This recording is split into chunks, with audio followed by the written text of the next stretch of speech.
Podemos leer. Ya está cambiando, están objetivos.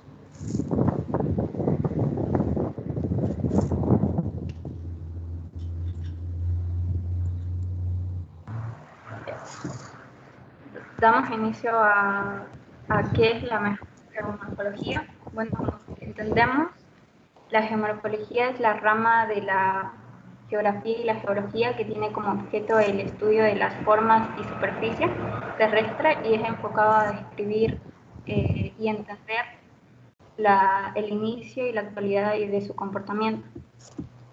Como tenemos su campo de estudio de la geomorfología tiene vinculaciones en ciencias y modelos geomorfológicos, donde explicamos las formas y la superficie.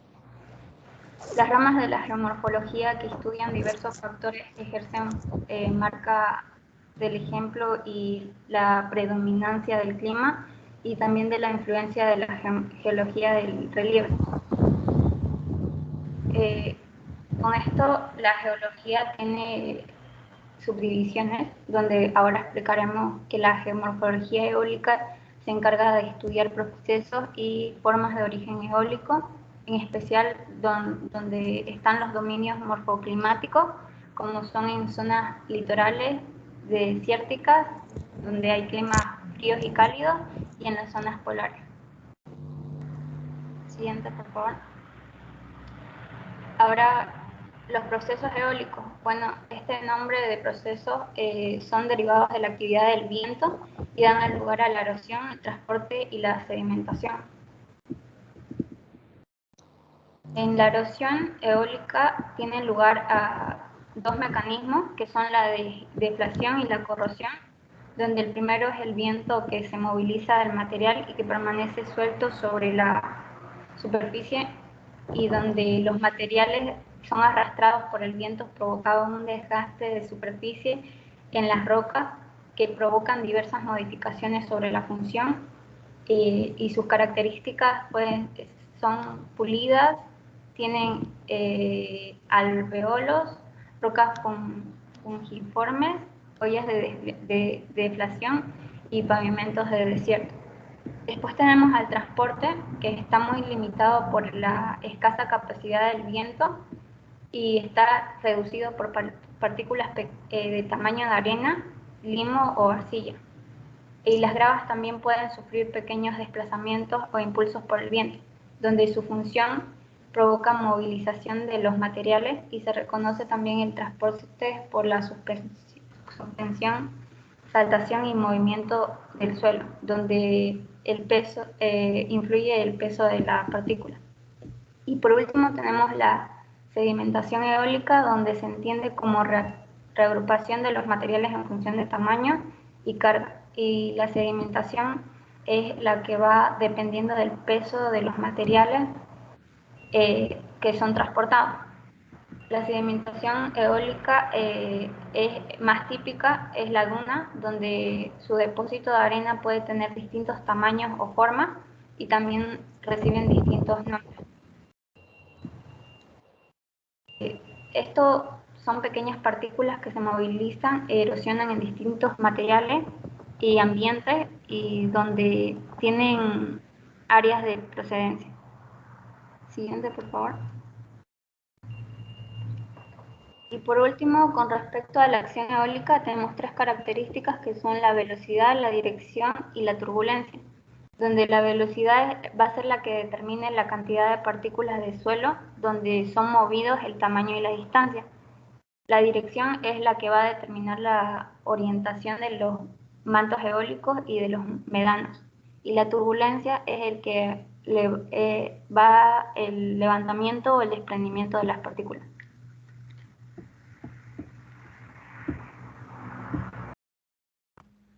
Ahora hablando un poco sobre las características y procedencia de estas partículas eólicas. Para empezar hay que hablar de su lugar por la acción de sus procesos, empezando por la abrasión.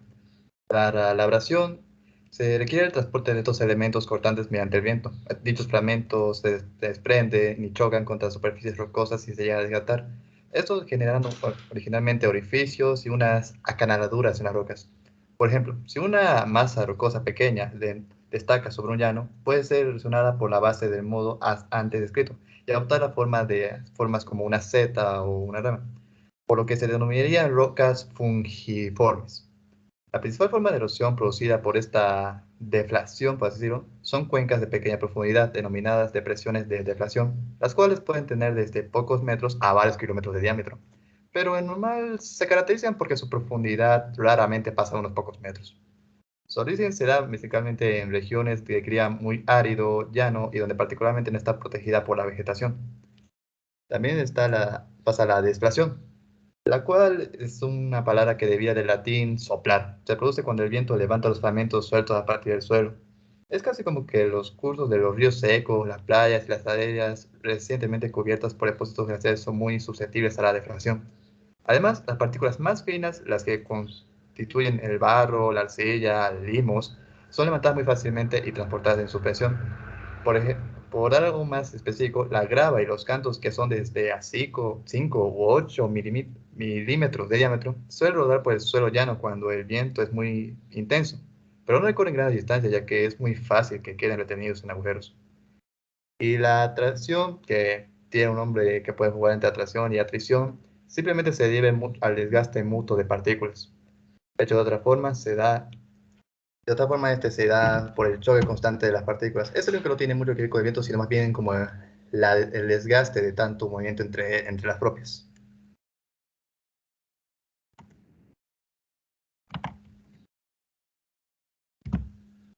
Sobre la movilidad de las partículas por el viento. Los materiales transportados por el viento principalmente son tres, que son fragmentos de roca, minerales y también partículas orgánicas. Los ejemplos de esos que podemos decir son pequeños materiales que se utilizan para caracterizarlos en distintas fuentes. Entre estos están las conocidas arenas, limos, arcillas y hasta la ceniza volcánica. Esta no es muy común debido a que su origen se da principalmente por eventos volcánicos, pero esta llega a estar presente más de lo que se podría notar a simple vista. Entre las principales características físicas son sus pesos específicos, tanto tamaño y su forma. Y su procedencia de estas arranca principalmente en granos o partículas superficiales alteradas de una roca, aunque la mayor parte del origen de las partículas derivan en materiales sueltos. Los tipos de transporte teórico. Pues, una vez las partículas se superan un umbral, se movilizan de formas distintas a través del aire. Hablando en la suspensión, estas resulta principalmente del flujo turbulento del aire, ¿cómo se diría esto? En contraste con el flujo laminar o aerodinámico. Es, es importante el transporte del polvo porque carece de la importancia en el transporte de arenas. Con la saltación, esta resulta del choque y rebote de la arena impelida por el viento. O sea, es como una reacción a cuando esta llega a caer. Influye un poco la gravedad, pero el viento es el que mayormente se encarga de esta acción. Y también está por la reptación de la superficie, el cual es producida por el choque de los granos de arena que se mueven por la saltación. Por último diré la sedimentación por causa del viento, lo cual hay que empezar por la sedimentación como tal, que esta tiene lugar cuando los granos caen a la tierra debido a la fuerza móvil del viento y esta llega a ser insuficiente para continuar transportándolos.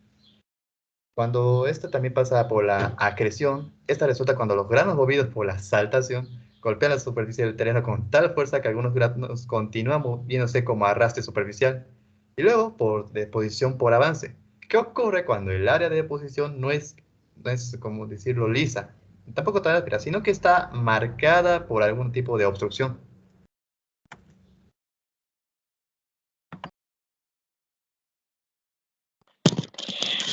Buenas tardes, ingeniera y compañeros.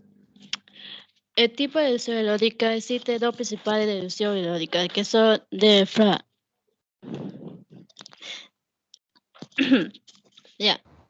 Se realiza mediante dos procesos de ablación y deflagración. La deflagración se produce cuando la partícula de suelta que se encuentra sobre la superficie del suelo es valida, adaptada o levantada por el aire. Este proceso se actúa de manera selectiva donde la superficie del terreno está completamente seca y recubierta de pequeños granos de arena, suelto procedente de la meteorización de la roca o previamente depositada por agua en movimiento, por ejemplo el hielo o la soda. Por lo tanto, los cursos de los ríos secos, la playa y la aldea densamente cubiertas por depósitos glaciares son muy susceptibles a la deflación. Estas partículas son más finas como la arcilla, los limos, son levantadas muy fácilmente y transportadas de supervisión. Estos granos de arena se mueven únicamente a viento y fuerte y tienden a desplazarse a poca altura del suelo. La clava y los cantos de 5 a 8 milímetros de diámetro suelen rodar por el suelo llano cuando el viento es muy intenso. Si el barco recorre grandes distancias, ya que es muy fácil que quede detenido al coger. Sin embargo, cuando el viento arrastra arena y polvo contra la roca y el suelo, esto se denomina este proceso ablación eólica o corrosión. Esta ablación requiere el transporte de elementos constantes por el viento y origina orificios. Una masa rocosa pequeña destaca sobre un llano. Esto puede ser erosionada por la base de modo antes descrito y adoptar la forma de un hongo, por lo que se denomina roca fugiforme. La acción erosiva del viento cargado de arena contra la superficie de la roca se limita a la primera decena de centímetros de la base de un acantilado. Colina u otra masa de roca que se eleva sobre una llana relativamente plana, ya que los granos de arena no pueden alcanzar dicha altura. Siguiente presentación.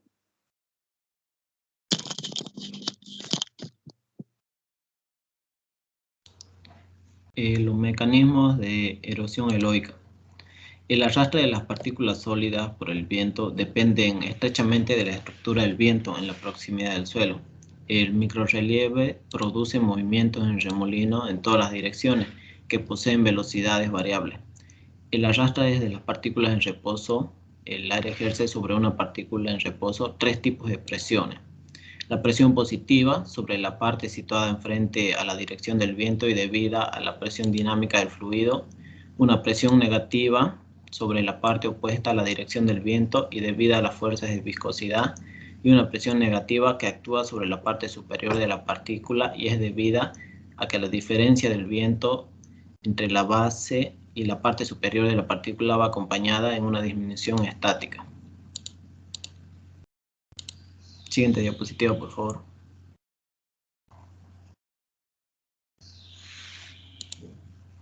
Tipos de depósitos eólicos más importantes son mantos de arena, que son grandes llanuras de superficie lisa y poca potencia, pudiendo tener una gran extensión en estas llanuras.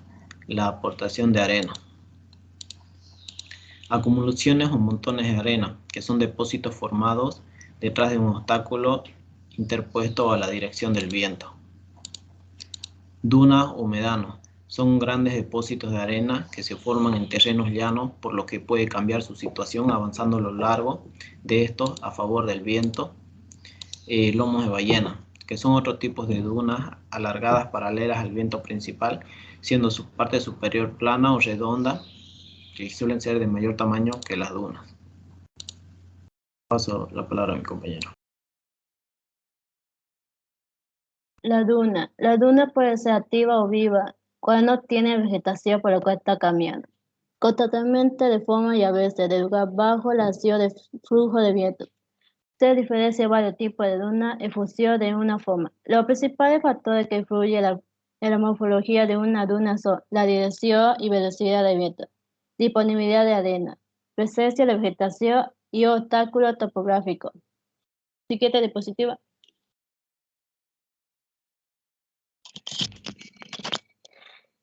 Los tipos básicos de dunas son la duna tipo baja, que es la primera, que son dunas solitarias de forma de media luna generada por el viento que sopla constantemente en una sola dirección. Superficie transversal es asimétrico, con una pendiente suave en la cara del basamento y otra más abrupta al sotabetón. En la siguiente, la duna transversal. Se recibe el nombre de duna de ola. Se origina en sectores donde hay abundancia de arena, vegetación inexistente o muy escasa, y los vientos predominantes son uniformes. Estas dunas forman un conjunto de larga cresta orientada perpendicularmente respecto de la dirección predominante del viento, y son separadas por pasillos o depresiones interdunarias. La siguiente, la tercera, es duna longitudinal o lineales. Estas son largas crestas de arena de borde agudo, alineada y paralela entre sí y a dirección del viento dominante. Este tipo de duna pequeña tiene menos de 3 metros de altura y 60 de largo. La cuarta es duna parabólica. Esta tiene una larga forma de cuchara o de media luna que está perfectamente desarrollada. Esto muestra una plata, pero su extremo o ala apuntando hacia la dirección de la cual proviene el viento, al contrario de lo que sucede con el baján. Esto se forma en la zona costera, de la llanura y meseta, árida de los bordes de los desiertos, donde hay vegetación dispersa y los vientos son fuertes. ¿Sí que está diapositiva? La conclusión es... Ya. En conclusión, de todos los puestos nos parece importante reconocer el valor que tiene la geomorfología en los problemas ambientales, teniendo en cuenta lo siguiente: que cualquier impacto sobre el sistema afectará en sus subsistemas, componentes y a sus universos controlantes, pero con diferente tiempo y respuesta.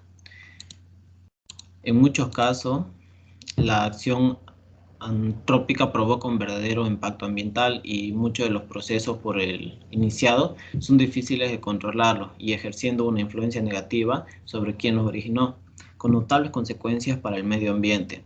Las nuevas y novedosas variables introducidas al sistema geomorfológico en muchos casos producen efectos no deseados por el hombre. Los sistemas componentes permanentemente están interligados por procesos de retroalimentación permanente. Eso sería todo, ingeniera. Gracias. Muchísimas gracias. Bueno, acerca de la presentación, me parece muy mal que estudiantes de cuarto semestre de la universidad tengan tan mala ortografía y no puedan ni leer bien. Esto es una exposición, no es una lectura. Si fuera una lectura, era que ustedes nos pasen a todos el trabajo y simplemente lo leíamos todos y nos ahorrábamos estos minutos. Lastimosamente, chicos, ustedes tienen que aprender a realizar exposiciones. Ya el siguiente semestre van a seguir habiendo exposiciones y más que todo para cuando ustedes defiendan su trabajo final. Porque si no llegamos al trabajo final y ni así todavía sabemos escribir y menos leer, ¿ya? Así que me parece muy mal. Realmente le agradezco a Elian, que ha sido el único que por lo menos ha prendido la cámara. Le agradezco, pero no se olviden que todos tienen que ¿no? Exposición. Sí, tiene un sentido eso. Obviamente, exposición, porque fue lectura, va a ser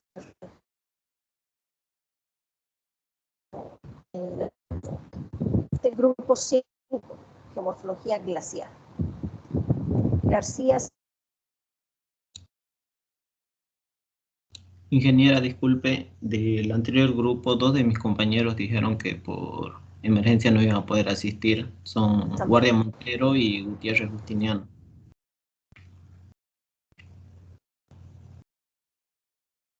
Perdón, dime.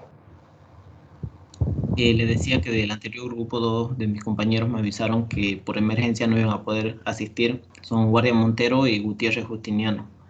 Sí.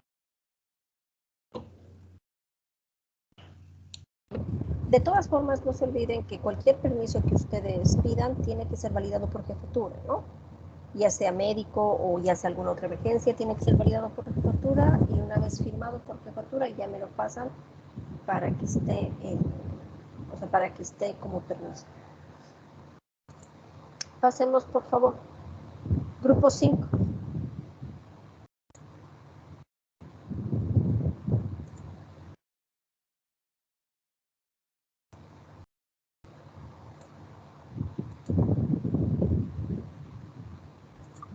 Sí, ahorita le comparto.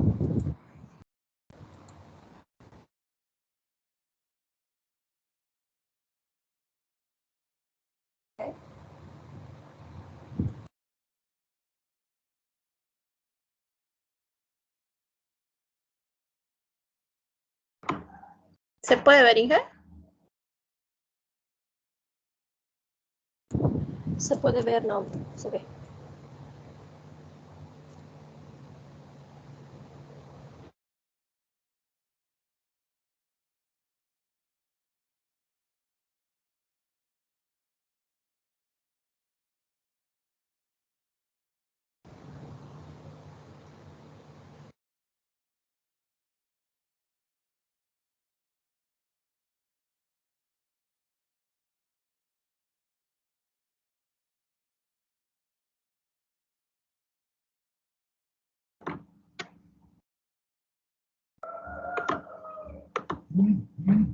Ya. Voy a continuar, Inge. Buenas tardes, ingeniera. Buenas tardes, compañeros. A nosotros nos tocó el tema de geomorfología glacial. Primeramente daré a conocer los integrantes del grupo. David Herrera Choque, Eric Paul. Disculpe, Inge. Naomi, ya se te puede ver. Puedes iniciar. Ya. Estaban los integrantes. Eric Paul Zambrana, Cristian Fernando García, Adriana Alexandra Guzmán y María Isabel. Y mi persona, Jocelina de Martínez Galarza. Primeramente, vamos a dar un pequeño concepto de qué es la geomorfología glacial. Y esta es la subdisciplina que estudia los procesos y formas resultantes de actividad glacial en el pasado y en el presente. Esta se encarga del estudio de uno de los dominios en los que la geomorfología climática divide las distintas regiones de la Tierra en función del clima que predomina. En este tema vamos a ver lo que son los procesos, el origen a la formación de los glaciares, así también como las características, estructuras y tipos de estas masas de hielo.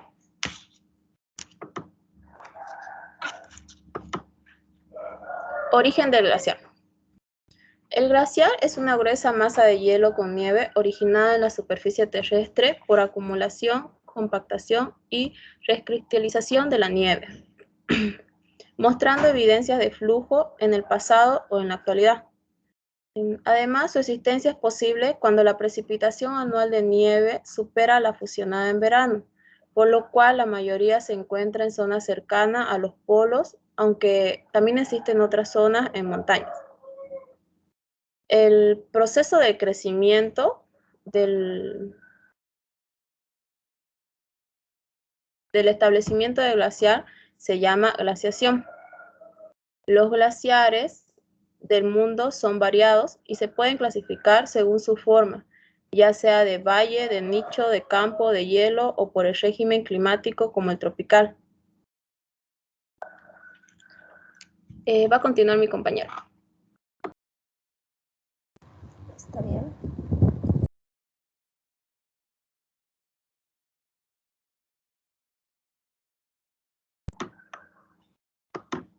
Inge, cierto que mi compañera pidió permiso, María Isabel, así que yo voy a decir su parte, Inge. Dinámica del glaciar. Okay. La dinámica de un glaciar está gobernada fundamentalmente por los siguientes procesos, que son la acumulación de nieve y hielo en las partes superiores del glaciar. Aquí es como se aprecia la imagen. Está el descenso de esta masa de hielo hacia la parte inferior del glaciar. Está la ablación del hielo, la formación de torrentes de agua por el deshielo o el transporte de hielo evaporada a través de la atmósfera. La longitud de un glaciar y los cambios de sus distintas zonas vienen determinados por los cambios que se producen en uno o varios de estos procesos. La acumulación comprende todos los procesos que conducen a un aumento local de la masa del glaciar. Dado a que los glaciares tienden a equilibrar la acumulación y la ablación de su masa en condiciones estables, esta fluye lentamente desde la zona de acumulación a la de ablación. Y se dice también que la ablación incluye todos los fenómenos que provocan una pérdida local de la masa del glaciar. Ahora sí, Inge, va a continuar mi compañero. Está bien.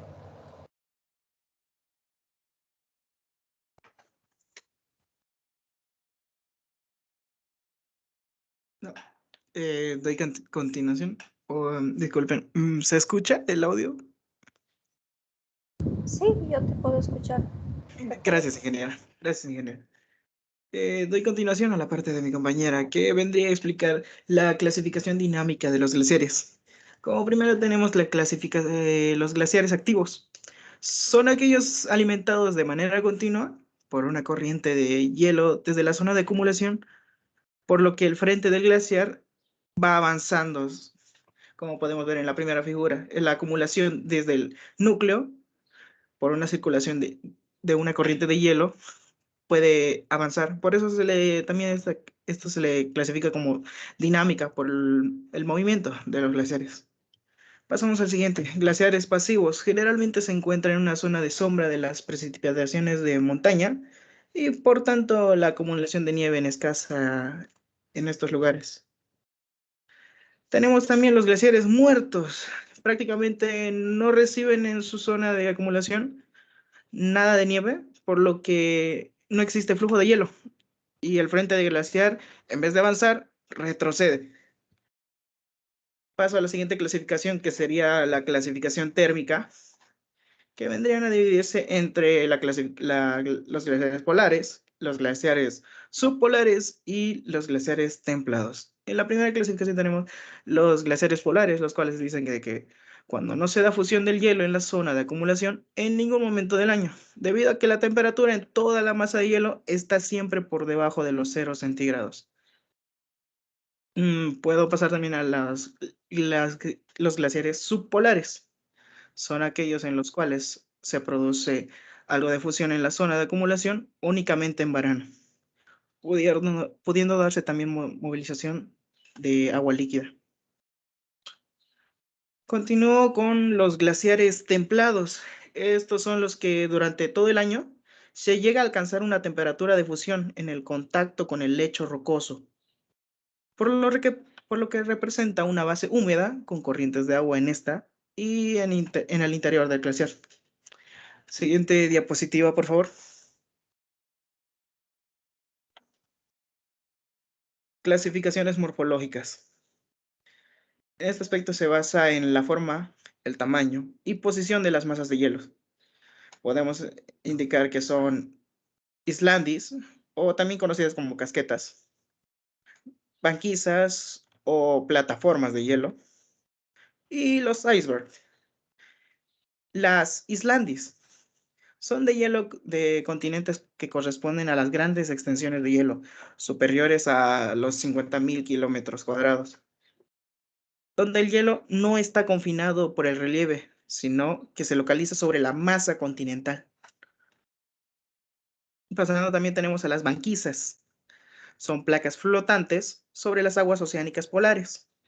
Estas pueden retroceder de glaciares, de casquetas, formarse con congelamiento de la capa superficial marina, presentando un espesor entre 1 y 5 metros. Y los icebergs, más conocidos, que son bloques de hielo flotante que se mueven a la deriva. Igualmente pueden proceder de masas glaciares continentales cuando éstas derivan al mar. O sea, cuando los icebergs vienen siendo las partes que caen al mar y van flotando por ahí. Paso con mi compañero a tipos de glaciares. Muchas gracias. Muchísimas gracias. Buenas tardes, ingeniera. Yo le voy a explicar sobre los tipos de glaciares. ¿Se me escucha bien? ¿Se te escucha bien? Bueno, muchas gracias. Primero les voy a explicar sobre los glaciares de meseta y llanura. Estos tienen una configuración similar a, como ya mi compañero explicó, los glaciares de casquete, donde el hielo no está confinado lateralmente por paredes de roca. Pero en este caso sus dimensiones son más pequeñas que los glaciares islandis. Como dice su nombre, son glaciares de meseta y llanura. Esto quiere decir que se forman en una zona plana, en una zona llana, pero al ser glaciales igual están a una determinada altura, ¿no? Glaciares de ladera, también llamados de nicho o de escape. Estos glaciares corresponden a una masa de hielo generalmente con forma de triángulo que se localizan en paredes muy verticales o que tienen una gran pendiente. También están los glaciares de circo. Son aquellos donde el hielo se acumula en cubetas excavadas que están en las laderas de la montaña, quedando rodeadas de paredes muy verticales en forma de anfiteatro o, como su nombre lo dice, en forma de circo, simulando la parte excavada como el escenario, ¿no? Y las paredes verticales como las graderías del circo. Y los glaciares de piedemonte estos están desarrollados en un área donde el glaciar circula confinado y en su avance pierde dicho confinamiento, derrumbándose lateralmente. Eso sería, va a seguir mi compañera. Gracias. Yo voy a hablar sobre el movimiento de los glaciares. Bueno, pese a su aparente estabilidad, los glaciares no pueden, perdón, mejor dicho, los glaciares pueden moverse, a veces con una sorprendente rapidez. Comúnmente el movimiento es apenas perceptible porque el hielo avanza a unos 25 centímetros al día, pero algunos glaciares alcanzan una velocidad constante diaria de 15 metros o más. Hay ocasiones que por razones complejas los glaciares pueden acelerar mucho su marcha y se pueden deslizar a una velocidad próxima de unos 100 metros diarios. El glaciar no comienza a moverse hasta que el hielo alcanza un espesor de unos 50 metros. Sometido a una tremenda presión, el hielo, que normalmente es quebradizo, comienza a fluir como si fuera una masa de miel espesa. El movimiento se debe tanto a la acción de la gravedad como al deslizamiento de los cristales de hielo unos sobre otros, pero también interviene la función en el fondo del glaciar que lubrica el camino.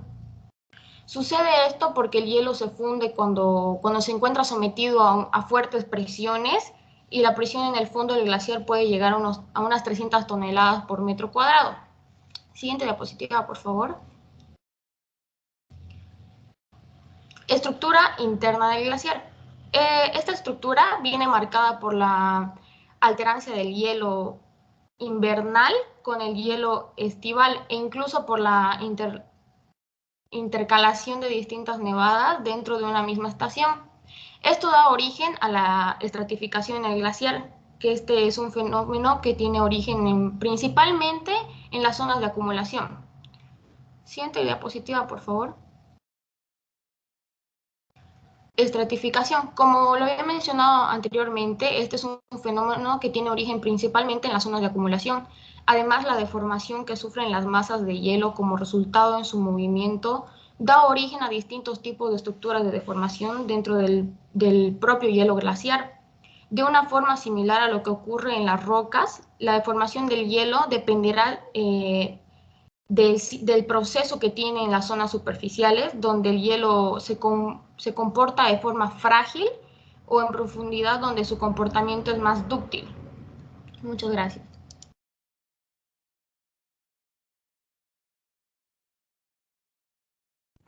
Buenas tardes, ingeniera. Yo le voy a hablar de los pliegues que tienen las masas glaciares. Estos corresponden a deformaciones plásticas del hielo. Suelen tener diferentes tamaños y orientaciones y se dan por el empuje del glaciar en su movimiento frente a la resistencia por fricción o bien por la presencia de obstáculos en su camino. En la falla normalmente son fracturas con desplazamiento entre bloques. Se dan principalmente en pendientes del glaciar causadas por gravedad o bien por deslizamientos rotacionales de masa de hielo. Las crevaces son estructuras muy abundantes en los glaciares y se deben a esfuerzos tensionales que ocasionan la rotura del hielo. Normalmente son fracturas rectas o débilmente arqueadas y subverticales. Siguiente diapositiva, por favor. Las rimallas son grietas, pero en este caso se desarrollan en la interfase del hielo glaciar y la roca que lo confina. y se localizan próximas a dicho contacto y paralelas por el movimiento del glaciar, donde el hielo se adhiere prácticamente a la pared, mientras que el resto del glaciar avanza, formándose así la fractura. Siguiente. Las ojivas o bandas Forbes son capas, son capas o tipos de estructura alternantes de hielo claro y oscuro que se extiende por la superficie del glaciar de los valles templados. Generalmente exhiben una ondulación donde las crestas coinciden con las bandas oscuras y los valles con las claras. Siguiente diapositiva, por favor. La erosión glaciar. Normalmente depende de factores del mismo sistema glaciar, como la temperatura basal del hielo, la velocidad en base glaciar y la potencia o espesor de la masa de hielo. Sus factores litológicos y estructura del sustrato rocoso también condicionan la erosión, la dureza de la roca y la presencia de planos de discontinuidad como diaclasas y permeabilidad del lecho rocoso. También dependerá de la geometría del sustrato rocoso, donde la rugosidad y la pendiente del mismo son factores que vayan a influir en la erosión.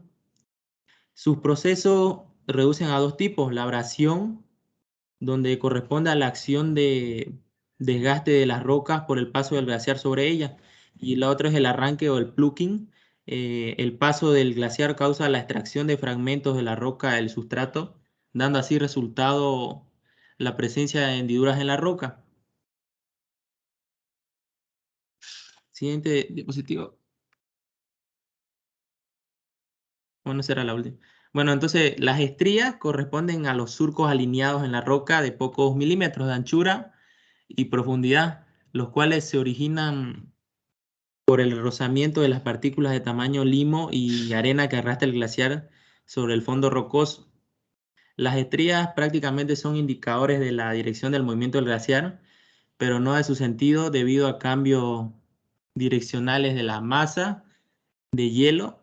Pueden observarse varios sistemas de estrías que se entrecruzan.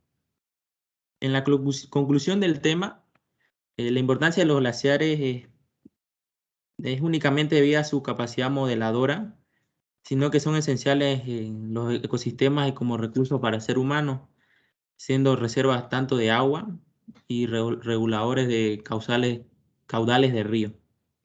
En ocasiones muestran una gran fragilidad, pudiendo incluso llegar a desaparecer fruto de la actividad antrópica y prácticamente por fuerzas naturales del clima. Eso sería todo, ingeniero.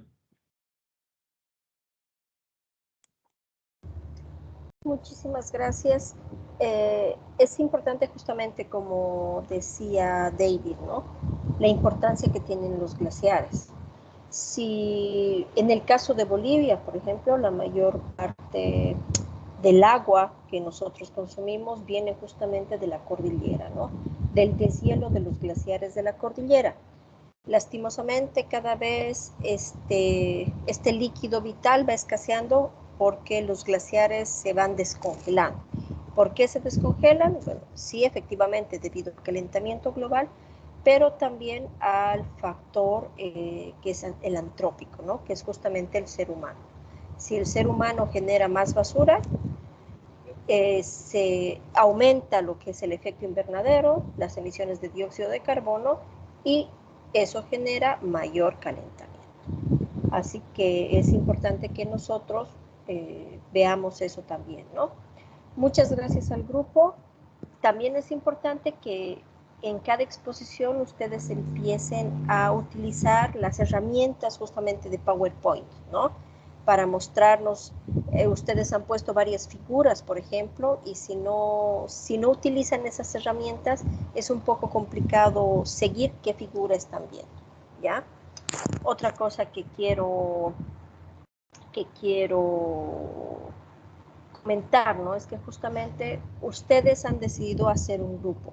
A veces sucede que en ese grupo alguien no puede asistir, como en el caso de Espinosa, ¿no? Entonces es importante que otra persona del grupo sepa su parte, porque si no es un error para todo el grupo. Y como ustedes han decidido trabajar en grupo, la nota va para todo el grupo, ¿no? Entonces es importante que todos sepan las partes de los demás para salvaguardar que alguno tenga una emergencia o algo así, como este caso.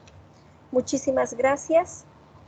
Buena exposición. Me alegro que hayan puesto bastantes figuras. Obviamente ya en futuras exposiciones vamos a mejorar un poco más lo de la memoria, ¿no?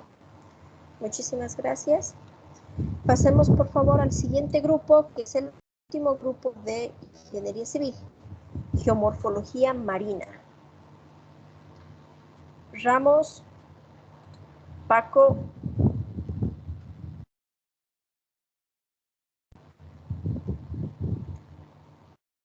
José Luis Ramos, Elian Paco, Geomorfología Marina. Buenas tardes, ingeniera. Buenas tardes. Abrin hacia el proyecto, ingeniera. Ok, perfecto.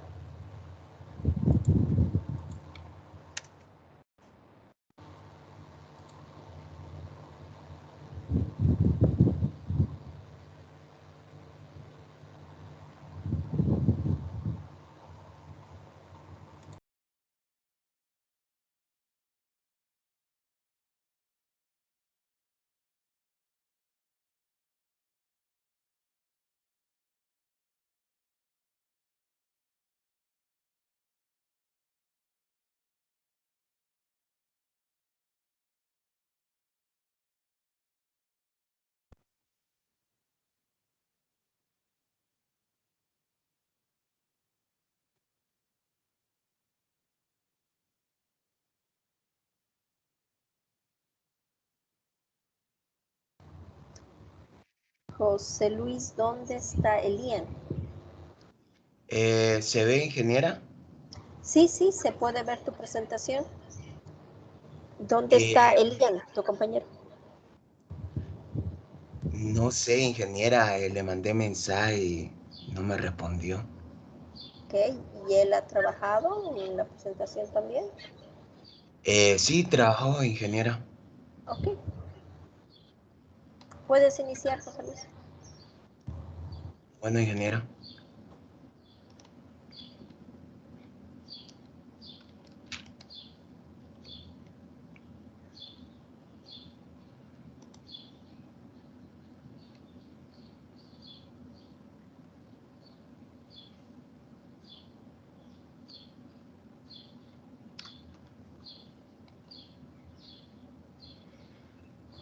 Cámara, José Luis.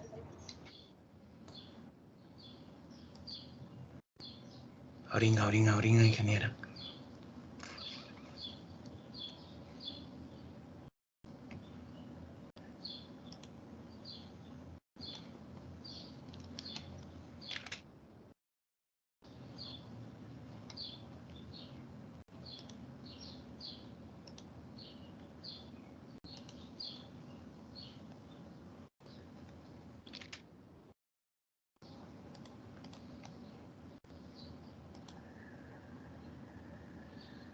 ¿Se me ve, ingeniera?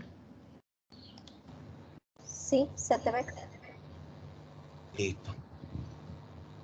Buenas tardes, ingeniera. Soy la integrante José Luis y junto con mi compañero Elian Gonzalo Paco.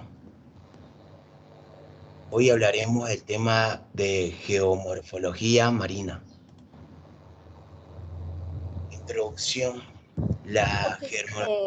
José Luis, se te ve a vos, pero no se ve la presentación. ¿No se ve? No.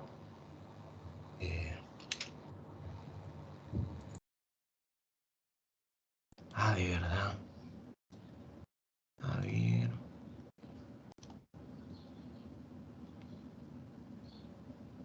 Ahora se ve. Excelente. Gracias, ingeniera.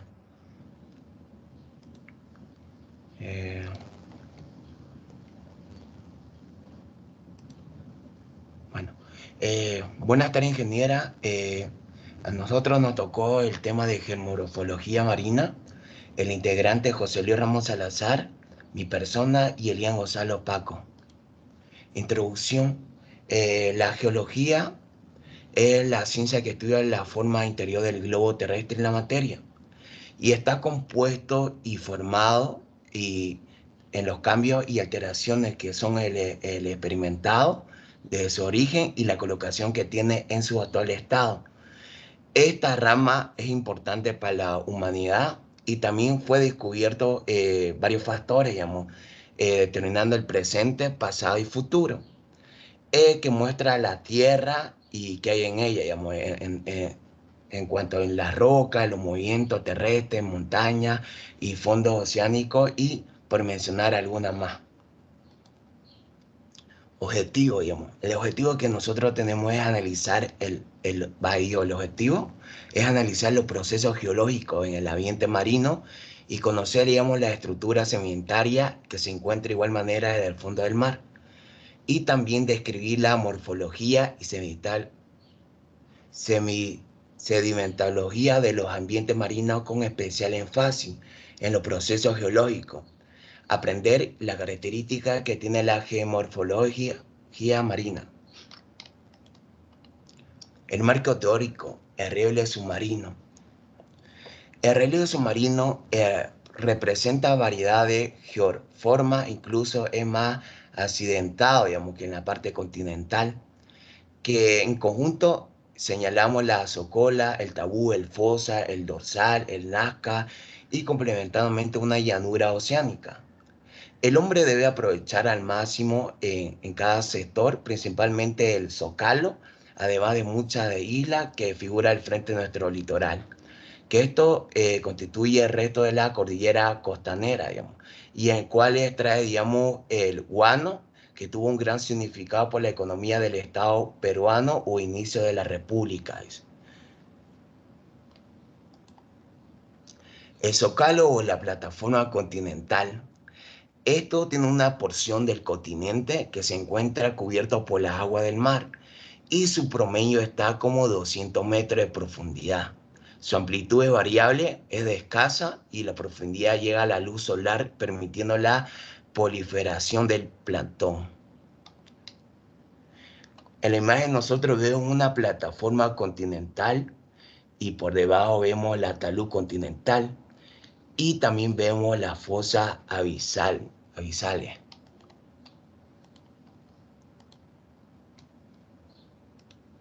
Antecedentes. Salud continental. Describe pronunciado de poca extensión dentro de superficie y reconoce escarbe, cañones, submarinos y montes, que esto puede llegar hasta 300 metros de profundidad. Y en la imagen nosotros vemos una plataforma continental emergida y abajo que nosotros vemos todo eso de color medio café, es la plataforma continental sumergida. Y para el lado derecha vemos la talud continental. La talud o el zocalo es un profundo principio que desciende desde el borde de la plataforma continental a unos 200 metros de profundidad hasta el comienzo de la corteza oceánica. Esto trata de un pared muy pronunciada y cae hasta 2000 y los 3000 metros de profundidad. La fosa marina. La fosa marina son profundas grietas paralelas al litoral de la fosa más profunda. Se encuentra en el sector central frente al Callao y puede llegar hasta una profundidad mayor a 6000 metros BNM. Entonces, la imagen que nosotros vemos el monte Everest, que tiene 8.848 metros, y más abajo vemos la Mariana Trench, y más abajo vemos el Chahengir Deep, que tiene 11.035 metros, digamos. Que eso sería del 0 a 11.035. Las fosas abisales o fosas tectónicas son profundas depresiones que descienden de la corteza continental con una gran pendiente hasta más de 6.000 Se trata de depresión estrecho al aro que forma la zona de subducción de la placa tectónica. Se encuentra muy próximo a los continentes, de manera que, como ocurre en la costa del Pacífico de América, se desciende de la costa hasta la profundidad de una fosa. Es muy poco kilómetros horizontales. Conclusión. Los procesos geológicos tienen un énfasis tanto en el ambiente marino como en el ambiente terrestre. Y la geomorfología marina tiene características referentes a los métodos geológicos que ya se han estudiado. Gracias por su atención, ingeniera. Muchas gracias, José Luis. Hay que practicar también la lectura, ¿no? Es importante, chicos, que si ustedes van a poner imágenes en algún otro idioma que no sea el español, primero las traduzcan, ¿no? Para justamente poder indicar bien a los compañeros. Sin embargo, no nos olvidemos también que a esta altura ustedes ya deberían tener nociones básicas de inglés, ¿no? Lastimosamente, es muy necesario que todos sepan, y me parece que ustedes les dan inglés en la universidad, así que ya tienen que tener nociones básicas de inglés, ¿ya? Muchas gracias, José Luis. Pasemos, por favor, a Ingeniería Ambiental. Pasemos, por favor, con el grupo 1 de Ingeniería Ambiental, Galarza Brenda, Fuentes Caroiba, Clara Suárez, Emily Orellana, con la geomorfología y el movimiento de las aguas.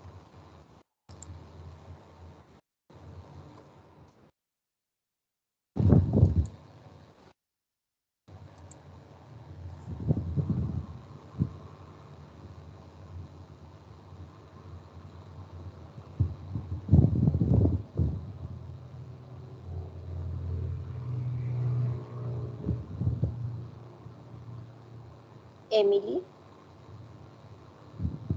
Clara,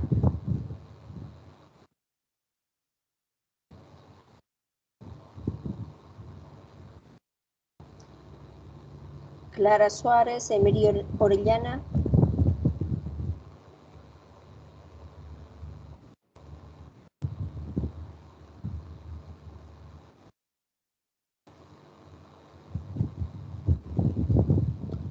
Ok, vamos con el siguiente grupo. No sé qué pasó con este grupo. Vamos, por favor, con el grupo 2.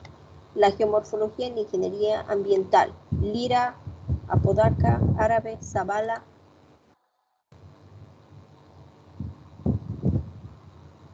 Buenas tardes, ingeniera. ¿Me confirma si se ve la pantalla? Se ve la pantalla y se te ve y se te escucha voz.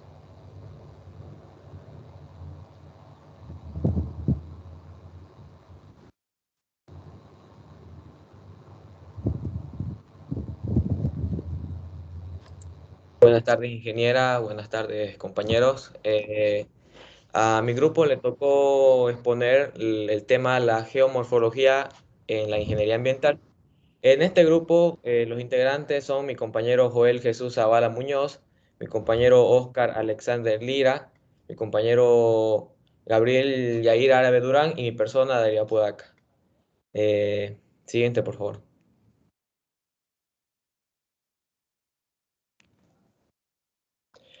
La geomorfología es una disciplina que, por su objeto y método de estudio, debe cumplir un rol destacado en el tratamiento de los problemas medioambientales.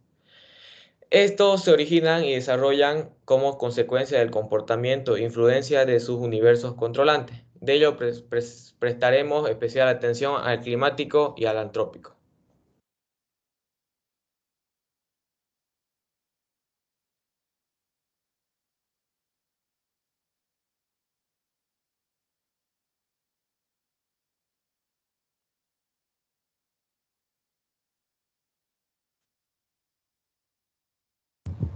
No se te escucha, Joel.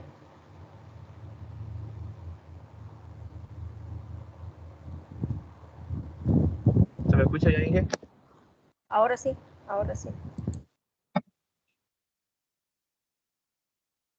Bueno, en la introducción, la geomorfología como ciencia en la teoría se ofrece al hombre una visión íntegra de las condiciones de los medios ambientales y su funcionamiento, ya que uno objetivo, ya que su objeto de estudio es que forme las delibes terrestres, que es un estudio desde su perspectiva espacial y temporal y como un resultado de la interacción ejercida por universos controlantes, es decir, el climático, el geodinámico y el antrópico. Por otra parte, también debemos recordar que el sistema geomorfológico está constituido por por los subsistemas que son el hidrológico, el biótico y el edáfico, y también el litoestructural. El objetivo. Bueno, en este es el trabajo que nos proponemos al analizar algunos aspectos o elementos de los universos controlantes, especialmente del climático y del antrópico, que ejercen influencias sobre la geomorfología vinculados con los problemas medioambientales.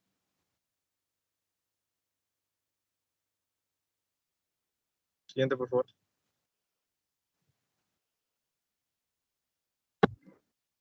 Bueno, ingeniera, yo le hablaré sobre el universo climático y su influencia. Entre las características de esto resultan de la interacción del comportamiento de sus elementos y componentes de la acción ejercida por los factores climáticos y trópicos, tales como por el ejemplo la latitud, la altitud, la orientación de las laderas, mayor o menor influencia del mar y en qué zona se ubica. Como podemos ver aquí en la imagen,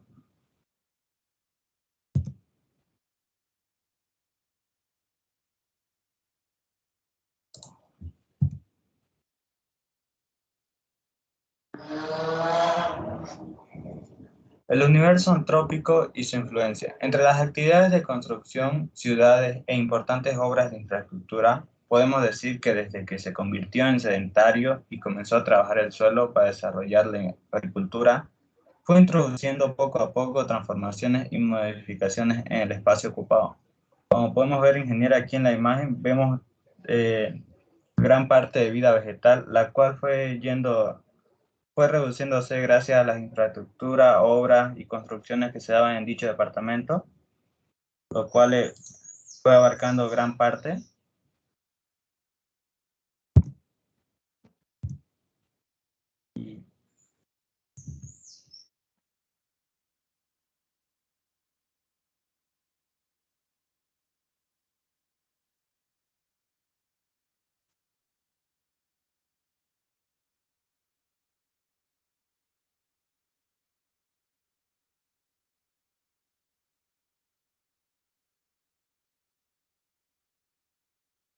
Buenas tardes, Inge. ¿Se me escucha? ¿Se me ve?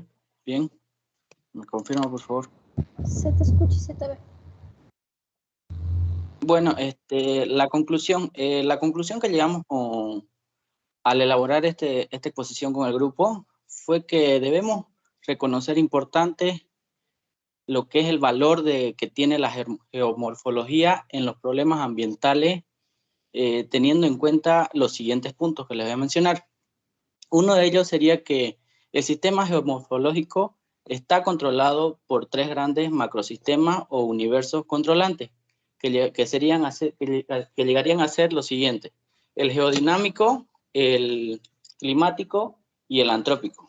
Otro punto de la conclusión llegaría a ser que cualquier impacto sobre el sistema afectará a sus subsistemas componentes y a sus universos controlantes, pero con diferentes tiempos de respuesta.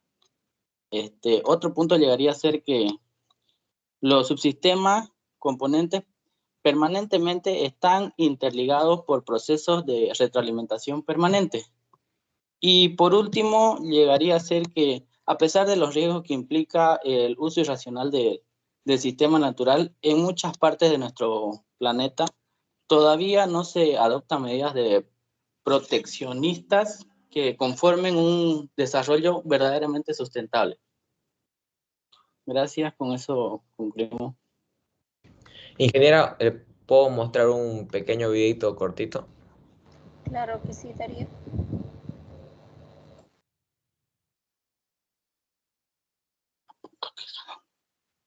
Me avisan si se ve y se escucha, por favor. Hola chicos, ¿cómo les va? Se ve y se escucha. En este video vamos a ver qué es la geomorfología rápidamente. sin entrar en muchos detalles, es un video cortito. Vamos a comenzar.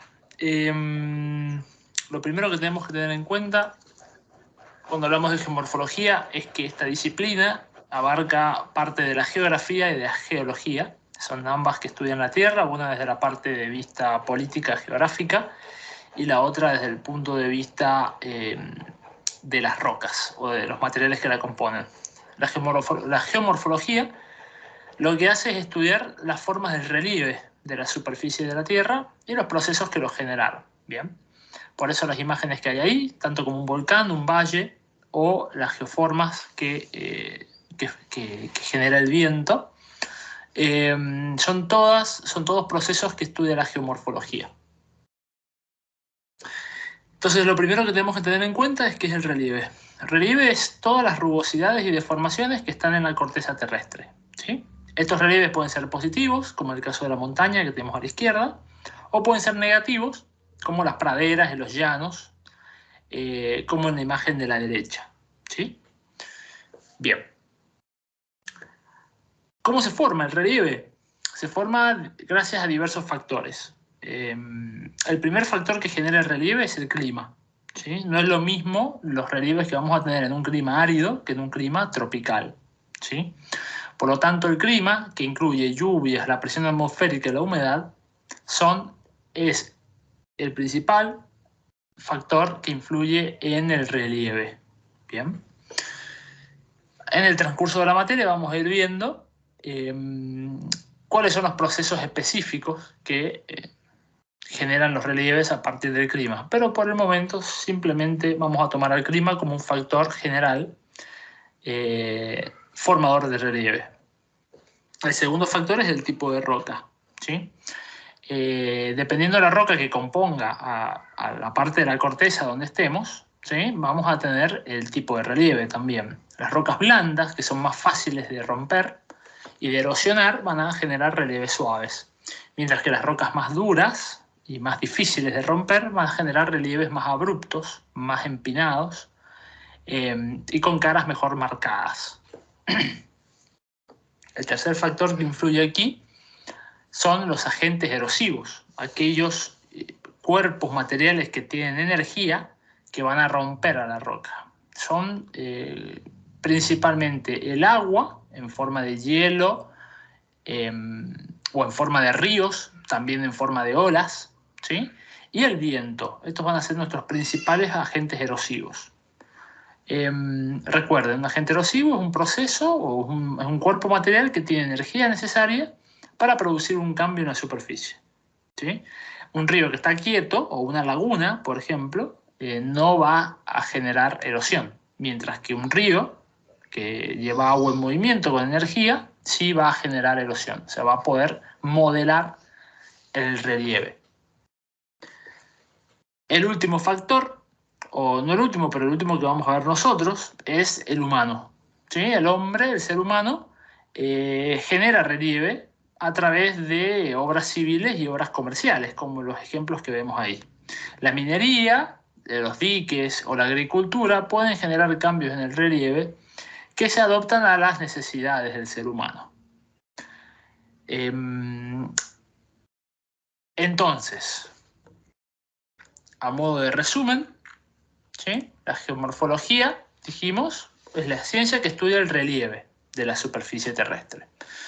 El relieve, entonces, son las rugosidades. Pueden ser positivos o negativos. Y ahí encontramos a 4 factores. El clima, el tipo de roca, los agentes erosivos y el ser humano. Estos 4 factores en conjunción van a determinar el tipo de relieve que tengamos. Eso es todo. Espero que les haya servido. Ese sería el video, ingeniero. Muchas gracias. Muchísimas gracias, Darío.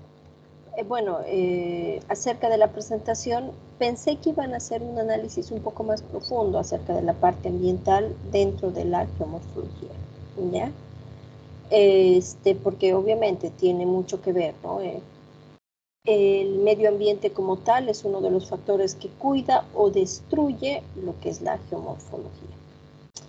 El último video creo que, bueno, realmente más explicado que eso, imposible, ¿no? ¿Qué es la geomorfología y cómo se refleja? Muchísimas gracias. Bueno, imagino que el grupo de Orellana, de la subteniente Galarza, no va a exponer. Así que eso sería todo. Muchísimas gracias, chicos. Nos estaríamos Inge. viendo. Emily. Buenas tardes, Inge. Disculpe, es que pasa que la subteniente Galarza está en La Paz con el tema de su... está con unos problemas allá y la subteniente Puentes tampoco pudo ingresar a la clase. Le queríamos pedir si para la siguiente clase podría ser, cosa de que todas nos pongamos. Puede ser por menos nota, ¿no? Porque, bueno, independientemente de que haya 2 personas que no puedan, las otras 2 personas restantes podrían haber hecho algo, ¿no? Entonces, sobre la mitad de la nota sí pueden exponer.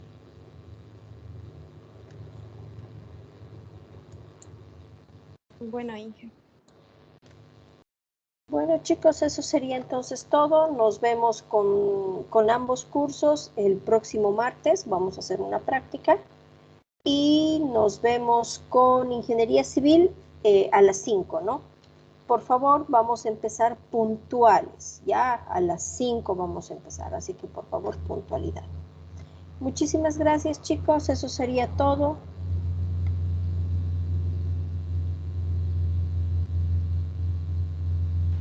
Hola, ingeniera, gracias. Nos vemos, Fabio. Muchísimas gracias a ustedes. Hasta luego, ingeniera. Nos vemos, nos vemos.